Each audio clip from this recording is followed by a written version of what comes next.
दिवाली की मुबारकबाद देना यह हैप्पी दिवाली के स्टेटस लगाना कैसा है। हमारे बहुत सारे मुसलमान भाई ऐसा करते हैं, उनको मना करो तो बजाय मानने की हमसे बहस शुरू कर देते हैं, क्या किया जाए।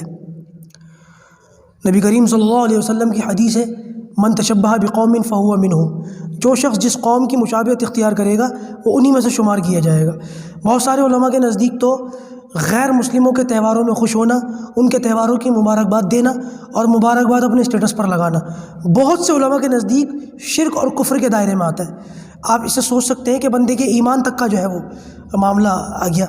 तो लिहाजा भाई ज़रूरत इस बात की है कि इन बातों से ख़ुद भी बचें, लोगों को भी बताएं, समझाएं। अलबत्ता इस पर बहस किसी शक्ल ना बनाएं।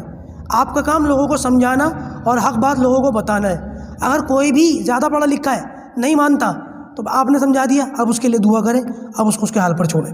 बहस करता है, ज़्यादा अपने आप को समझता है, तो बस उसके हाल पर छोड़ दें। वल्लाहु अल्लम।